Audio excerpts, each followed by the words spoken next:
আসসালামু আলাইকুম রহমতুল্লাহি ওয়া বারাকাতুহু। আমার নতুন একটি ভিডিওতে আপনাদের সকলকে স্বাগতম।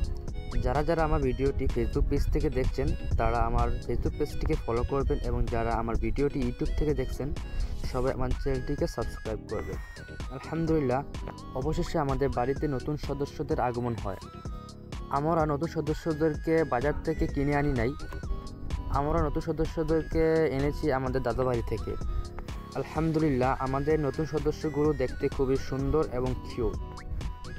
আমরা তাদেরকে বাড়িতে এনে আমরা তাদেরকে বারান্দায় ছেড়ে দিই, আর বারান্দায় ছাড়া মাত্রই তারা এদিক ওদিক ছুটাছুটি করতে শুরু করলো। ওরা খুবই খুশি, আর আলহামদুলিল্লাহ তাদেরকে খুবই সুস্থভাবে আমরা বাড়িতে আনতে পারি। আমাদের নতুন সদস্যগুলোর একটাই সমস্যা, ওরা যে কোনো জায়গায় ঠাস করে হিসু করে দেবে বা বাথরুম করে দেবে। তাই আমি তাদেরকে জুহিনের নিচে একটি নির্দিষ্ট স্থানে আটকে রাখি, যাতে তারা বারান্দা নষ্ট না করতে পারে। আপনাদের দিকে জুহিনকে কে কী বলেন তা কমেন্টে জানিয়ে দেবে।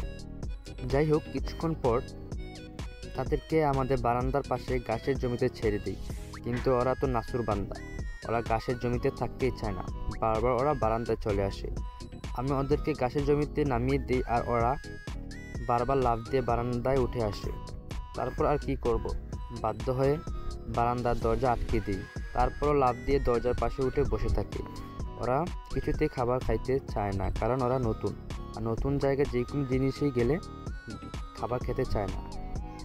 আর তাতে বিরক্ত হয়, আবার তাদেরকে বারান্দায় নিয়ে আসে। তারপর আবার জহিনের দিয়ে আটকে রাখা হয়। আমাদের নতুন সদস্যদের বয়স সর্বোচ্চ হলে 2 থেকে 2.5 মাস হবে। সবাই আমাদের নতুন সদস্যদের জন্য দোয়া করবেন। ধন্যবাদ সবাইকে আমাদের পাশে থাকার জন্য।